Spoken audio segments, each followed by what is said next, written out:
नमस्कार। समसामयिक विषयों पर आपके पसंदीदा कार्यक्रम विशेष में आप सभी का स्वागत है। मैं हूं आपके साथ वैभव राज शुक्ला। पुराने जमाने में लोग संदेश पहुंचाने के लिए चिट्ठी का इस्तेमाल करते थे, जैसे पहुंचने में कुछ दिन या ज्यादा दूर होने पर महीने लग जाते थे। कभी कबूतर तो कभी घोड़ा गाड़ी, एक संदेश को लेकर मीलों का सफर तय किया जाता था। पर किसे पता था कि मीलों दूर बैठा एक बालक ध्वनि विज्ञान में कुछ इस तरह घुस चुका है कि वो अब पूरी दुनिया की तस्वीर ही बदल देगा। उस बालक का नाम था अलेक्जेंडर ग्राहम बेल, एक ऐसा नाम जिसे संचार क्रांति का जनक कहा जा सकता है। ग्राहम बेल अपनी मां के ना सुन पाने की वजह से बचपन से चिंतित थे, इसलिए उन्होंने मूक और बधिर व्यक्तियों के उत्थान के लिए कई महान कार्य किए। साथ ही उन्हें विश्वास था कि तरंगों के जरिए एक आवाज एक जगह से दूसरी जगह ट्रेवल कर सकती है। बस फिर क्या था, वो तब तक जुटे रहे जब तक उन्होंने इस थ्योरी को सत्यापित ना कर दिया। उन्होंने टेलीफोन का निर्माण किया और जीवन भर संचार के माध्यमों को बेहतर करने में जुटे रहे और उन्होंने पूरी दुनिया में संचार क्रांति ला दी। वैसे तो हम सभी ग्राहम बेल को टेलीफोन के आविष्कारक के रूप में जानते हैं, पर हम में से बहुत कम लोग ही ऐसे हैं जो ये जानते हैं कि फोटोफोन से लेकर ऑप्टिकल फाइबर सिस्टम जैसे महान आविष्कारों का श्रेय भी उन्हें ही जाता है। आज हर हाथ में मोबाइल फोन है, जो सिर्फ एक संपर्क का माध्यम नहीं है, बल्कि इंटरनेट के असीमित ज्ञान और संभावनाओं को अपने अंदर संजोए बैठा है, जो किसी करिश्मे से कम नहीं है। पर सोचिए, अगर टेलीफोन ही ना होता तो हम यहां तक कैसे पहुंचते। तो आज विशेष में हम बात करने जा रहे हैं कि आखिर अलेक्जेंडर ग्राहम बेल ने कैसे किया टेलीफोन का आविष्कार। जानेंगे उनके जीवन को, साथ ही साथ देखेंगे कि कैसे संचार क्रांति के माध्यम से हम लैंडलाइन से होते हुए आज इंटरनेट में 2G से 5G तक आ पहुंचे हैं। तो आइए शुरू करते हैं आज का विशेष।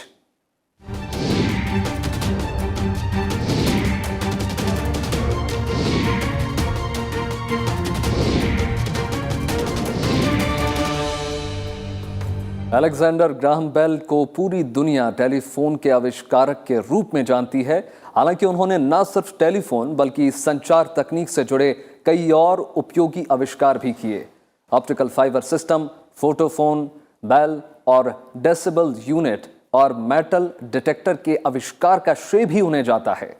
ये सभी ऐसी तकनीक पर आधारित हैं जिसके बिना संचार क्रांति की कल्पना भी नहीं की जा सकती है।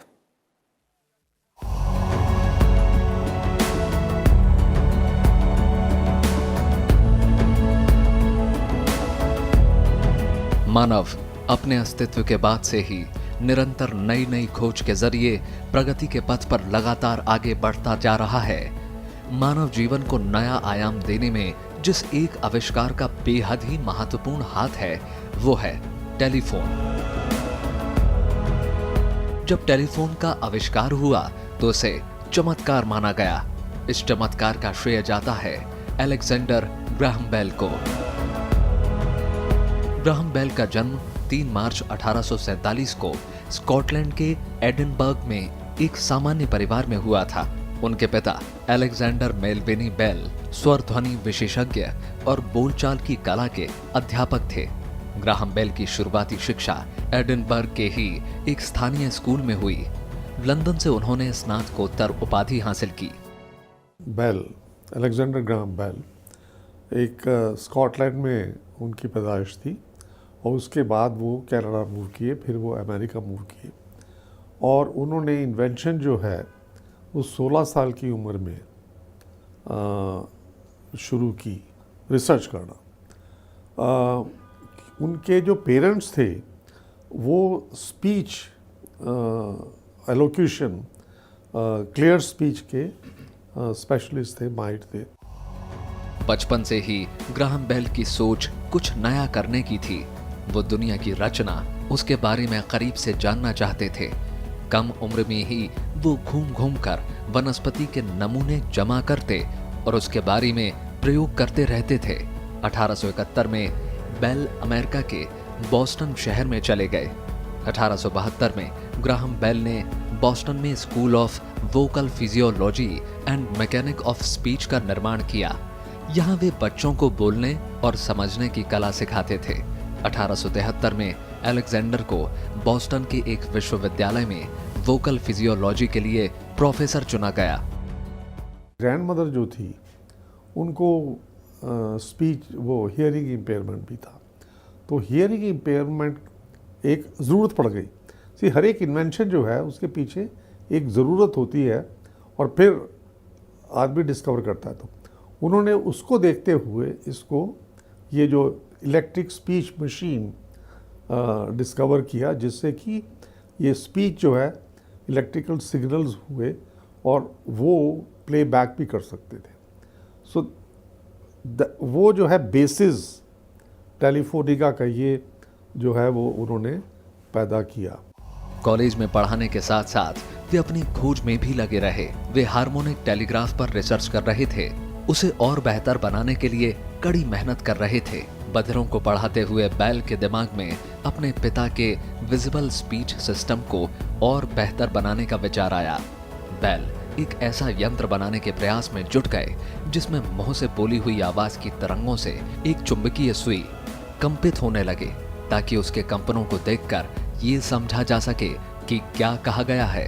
उन्होंने ध्वनि के सिद्धांत और टेलीग्राफ की कार्यप्रणाली पर 1872 से लगातार कार्य किए। धातु की पट्टी पर कंपन पैदा कर उसके जरिए तारों से संदेश और संकेत भेजने का प्रयास किया। ग्राहम बेल ने सिर्फ 29 साल की उम्र में ही 1876 में टेलीफोन की खोज कर ली थी। इसके एक साल बाद ही 1877 में उन्होंने बेल टेलीफोन कंपनी की स्थापना की। इसके बाद वे लगातार विभिन्न प्रकार की खोजों में लगे रहे। बेल टेलीफोन की खोज के बाद उसमें सुधार के लिए प्रयासरत रहे और 1915 में पहली बार टेलीफोन के जरिए हजारों किलोमीटर की दूरी से बात की गई। ये इन्वेंशन से, ग्राहम बेल की इन्वेंशन से AT&T का आपने नाम सुना होगा, वो इतनी बड़ी कंपनी जो है वो शुरू हो गई। तो उनकी जो रिसर्च थी उसका मूल ये था कि जो स्पीच है उसको कैसे एक जगह से दूसरी जगह इलेक्ट्रिकल सिग्नल कन्वर्ट करके भेजी जा सकती है और फिर उसको कैसे रिप्रोड्यूस बैक किया जा सकता है।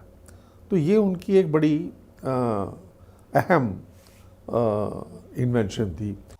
टेलीफोन के आविष्कार को पेटेंट कराने के लिए ग्राहम बेल को मुश्किलों का सामना भी करना पड़ा।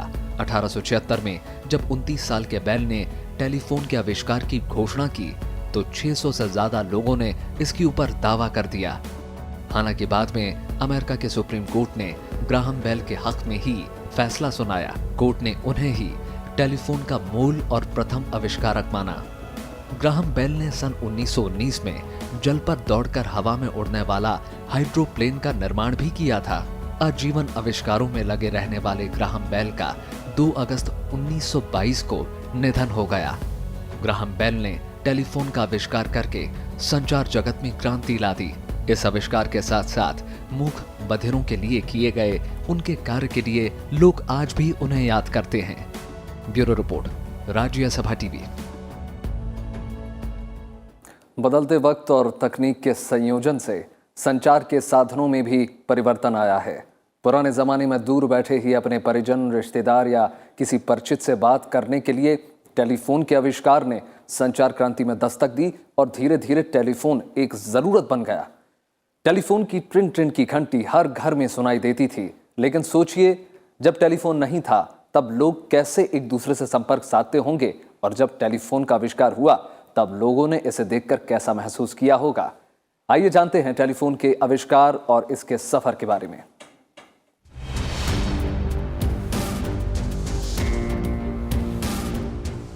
फर्ज कीजिए कुछ देर के लिए आपको संचार के सभी माध्यमों से अलग कर दिया जाए, यानी आप जो मोबाइल हाथ में लिए हुए हैं उसे कोई दूसरा ले ले। Internet, Facebook, Twitter, Instagram, walkie talkie, सब कुछ आपकी पहुंच से दूर कर दिया जाए तो आपको कैसा महसूस होगा? रंगीन जिंदगी एकदम से बेरंग यानी श्वेत शाम में बदल जाएगी और आप आज से करीब 150 साल पीछे चले जाएंगे जब चिट्ठियों के अलावा संचार का कोई दूसरा माध्यम नहीं था। ठीक यही स्थिति थी टेलीफोन के आविष्कार से पहले। याद कीजिए टेलीफोन का वो दौर जब फोन की घंटी बजने पर पूरा परिवार कॉल रिसीव करने को दौड़ता था। दूसरी तरफ से आवाज सुनने का अपना अलग रोमांच था। दरअसल साल 1844 में सैमुअल मॉर्स ने एकल तार टेलीग्राम प्रणाली और मॉर्स कोड का आविष्कार किया। इस तार तंत्र ने विश्व के सभी महाद्वीपों को आपस में जोड़ने का काम किया। लेकिन साल 1876 में महान वैज्ञानिक अलेक्जेंडर ग्राहम बेल ने एक ऐसी चीज का आविष्कार किया जिसने संचार की दुनिया में हलचल मचा दी। वो चीज थी टेलीफोन। इसके आविष्कार के साथ ही अलग अलग व्यक्तियों के दूर दूर होते हुए भी किसी से प्रत्यक्ष बात करने का सपना साकार हो उठा था। दरअसल अलेक्जेंडर ग्राहम बेल की मां और पत्नी दोनों ही सुनने में असमर्थ थीं। इसी वजह से बेल की ध्वनि विज्ञान में बचपन से रुचि जग गई। बेल को पूरा विश्वास था कि टेलीग्राफ तार के जरिए ध्वनि के सिग्नल भेजे जा सकते हैं। इसके लिए ग्राहम बेल ने इस पर शोध करना शुरू कर दिया। शोध कार्य के लिए उन्होंने अपने साथ सहायक के रूप में थॉमस वॉटसन को रखा। उन्होंने कुछ साथ के साथ कुछ इस तरह के आविष्कार किए, जैसे माता और पत्नी की परेशानी को उन्होंने देखा और बेल डेसिबल यूनिट बनाई। ऐसे ही जब बेटे की इस तरह से मृत्यु हुई तो उन्होंने सांस लेने के लिए इस तरह से एक जैकेट का निर्माण किया जिससे कि सांस लेने में आसानी थी।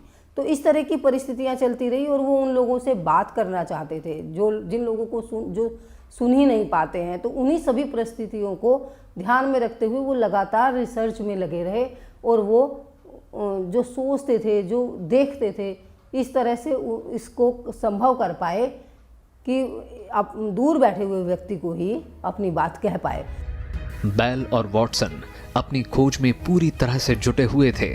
2 जून 1875 को जब ग्राहम बेल और थॉमस वॉटसन अलग अलग कमरों में हार्मोनिक टेलीग्राफ पर प्रयोग कर रहे थे, तभी ग्राहम और वॉटसन दोनों ये देखकर आश्चर्यचकित रह गए कि रिसीवर उपकरण डायफ्राम उपकरण के कंपनों के अनुरूप ही कंपित होने लगा। इस तरह ध्वनि को तार के माध्यम से प्रेषित करने का ये पहला प्रयोग लगातार जारी रहा और 1876 में ग्राहम बेल वाणी की ध्वनियों को तार के द्वारा भेजने में सफल हो ही गए। ये जब रिसर्च हो गया और ये जब इस्टेब्लिश हो गया तो इसके फिर नेचुरली यूजेस क्या यूजेस हो सकते हैं, कैसे ये प्रोपेगेट हो सकता है, वो एक आगे का रास्ता नज़र आने लगा। तो जो हम आजकल जैसे बात करते हैं, हम एक टेक इट फॉर ग्रांटेड कि भाई ये तो हाँ यहाँ की कॉल लग जाएगी एट्सेट्रा एट्सेट्रा, वो जो है इनकी एक बड़ी बेसिक फंडामेंटल डिस्कवरी थी जो इलेक्ट्रिक स्पीच मशीन में जिसके बारे में मैंने बताया, जो कि इसकी फाउंडेशन जिसने में रखी गई। 10 मार्च 1876 को ग्राहम और वॉटसन अलग अलग कमरों में कार्य कर रहे थे। तभी अचानक ग्राहम के ऊपर एसिड गिर गया और मदद के लिए वॉटसन को बोले, mister Watson come here, I want to see you.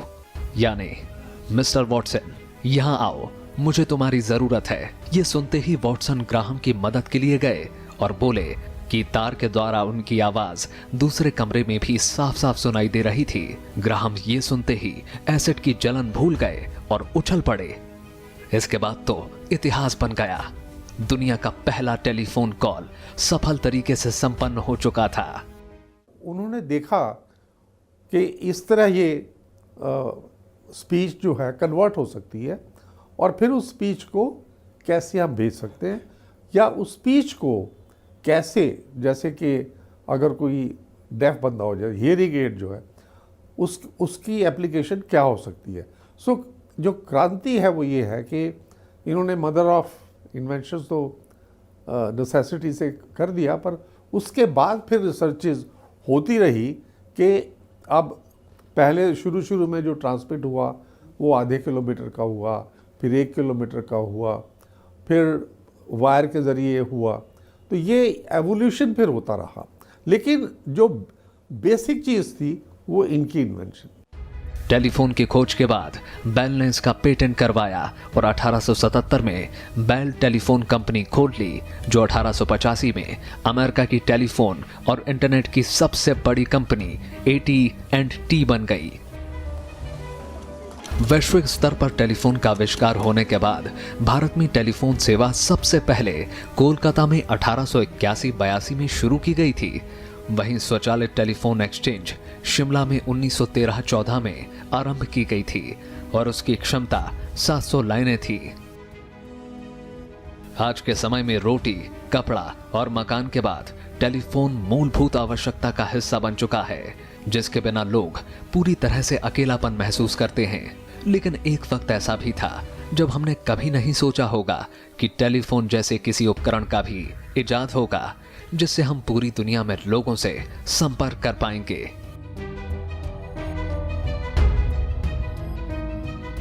Bureau report, Rajya Sabha TV.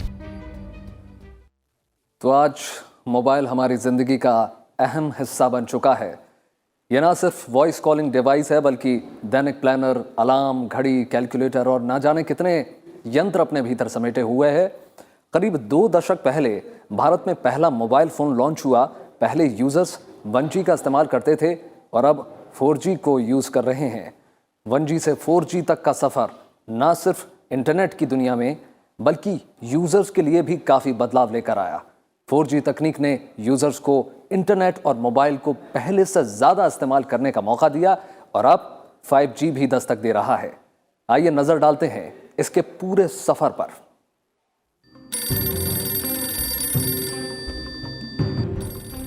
Telephone की ट्रिंग ट्रिंग की घंटी की आवाज अब कल की बात हो चुकी है। आज सबके हाथ में मोबाइल फोन है, जो लोगों की जिंदगी का अहम हिस्सा बन चुका है। लेकिन आज की पीढ़ी को शायद इस बात पर यकीन ना हो, लेकिन एक दौर था जब मोबाइल फोन पर इनकमिंग के चार्ज लगते थे। कॉल रेट इतने कि लोग मोबाइल से कॉल करना तो दूर, कॉल रिसीव करने से पहले भी 1000 बार सोचते थे। करीब 2 दशक पहले भारत में पहला मोबाइल फोन लॉन्च हुआ। ये दौर था 1G का। वायरलेस टेलीफोन का ये शुरुआती चरण था। इसकी स्पीड थी मात्र 2.4 kbps। इसका इस्तेमाल पहली बार अमेरिका में हुआ, लेकिन इसमें आवाज की खराब क्वालिटी भारी थी और हैंडसेट बड़ा होने के कारण इसमें कई दिक्कतें थीं। फिर आया 2G का दौर, जो ज्यादा पुराना नहीं है। 1991 और 92 में इसकी शुरुआत फिनलैंड से मानी जाती है। इसमें पहली बार डिजिटल सिग्नल का इस्तेमाल हुआ। ये GSM कम्युनिकेशन तकनीक पर आधारित सेवा थी, जिसमें पिक्चर मैसेज और मल्टीमीडिया मैसेज भेजने की भी सुविधा मिली। इसमें शुरुआती इंटरनेट डाउनलोड स्पीड 236 kbps थी।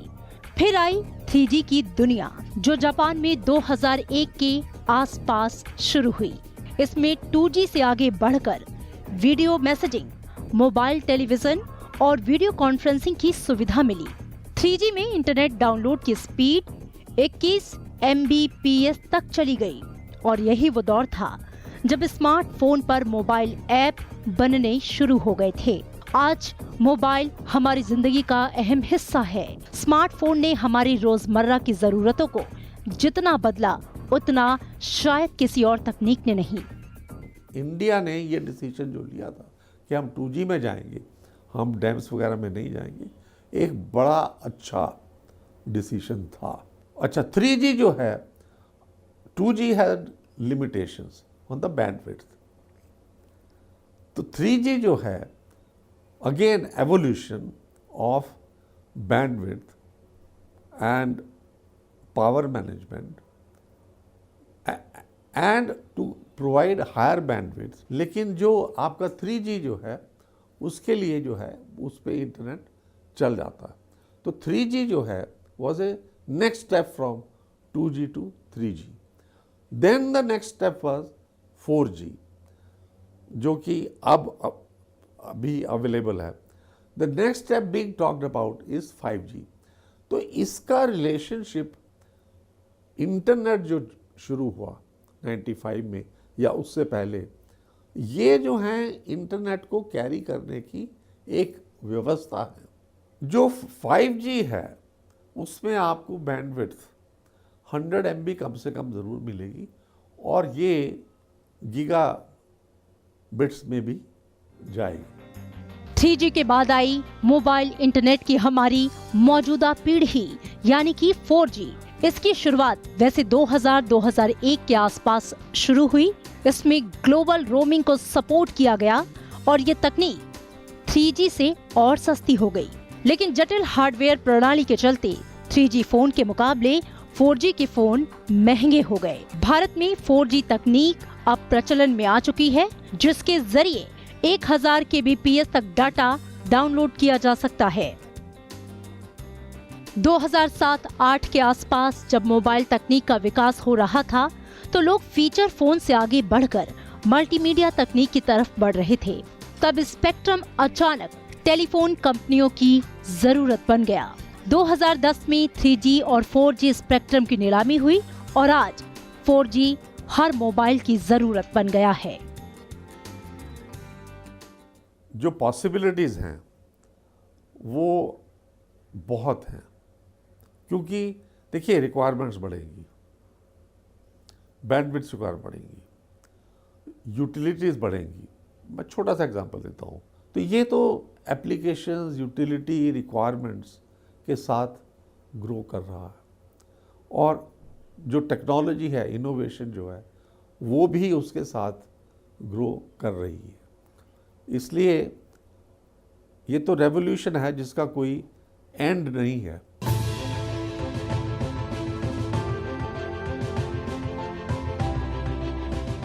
अब एक कदम और आगे बढ़ते हुए दुनिया के टेलीकॉम ऑपरेटर्स टेक्नोलॉजी की अगली जनरेशन यानी कि 5G ला चुके हैं, तो कुछ देश तैयारी में हैं। भारत भी इसमें पीछे नहीं है और 5G सेवा लाने की तैयारी में जुट चुका है। स्पीड और कनेक्टिविटी के चलते 5G को अन्य सेवाओं की तुलना में काफी बेहतर माना जा रहा है, जिसकी स्पीड मौजूदा इंटरनेट स्पीड से काफी ज्यादा होगी। इसके जरिए बड़े से बड़े डेटा को आसानी से डाउनलोड और अपलोड किया जा सकेगा। ये पूरी तरह रेडियो एक्सेस तकनीक पर काम करेगा। इससे एक साथ कई डिवाइस को इंटरनेट से जोड़ा जा सकता है। 5G नेटवर्क 3400 मेगाहर्ट्ज, 3500 मेगाहर्ट्ज और 3600 मेगाहर्ट्ज बैंड्स पर चल सकते हैं। इसके साथ ही मिलीमीटर वेव स्पेक्ट्रम 5G में अहम भूमिका निभा सकता है। इन्हें मिलीमीटर वेव्स इसलिए कहा जाता है क्योंकि इनकी लेंथ 1 से 10 मिलीमीटर होती है। अभी तक इन तरंगों को सैटेलाइट नेटवर्क और रडार प्रणाली में इस्तेमाल किया जाता रहा है। 2017 में इसी आधार पर पहली बार 3000 मेगाहर्ट्ज से ऊपर बैंडविड्थ में 5G स्पेक्ट्रम नीलामी की कोशिश की गई। 5G सेवा आने के बाद मोबाइल इंटरनेट की दुनिया पूरी तरह से बदल जाएगी, लेकिन यहाँ तक पहुँचने में हमने एक लंबा सफर तय किया है। 5G पूरी तरह से लागू होने में अभी कुछ वक्त और है। इंटरनेट सेवा प्रदाता कंपनियों के मुताबिक 5G पूरी तरह से 4G तकनीक से अलग होगा और इस तरह अब हम 5G की दुनिया में कदम रखने को तैयार हैं, जिसमें डेटा शेयरिंग, स्पीड, अपलोड और डाउनलोड स्पीड नए दौर में जाने वाली है। दुनिया 5G पर शिफ्ट हो रही है तो वहीं कई जगह तो 5G का ट्रायल भी शुरू हो गया है, लेकिन तकनीक हमारी और आपकी सोच से भी कई गुना ज्यादा तेजी से दौड़ रही है। Bureau report, Rajya Sabha TV.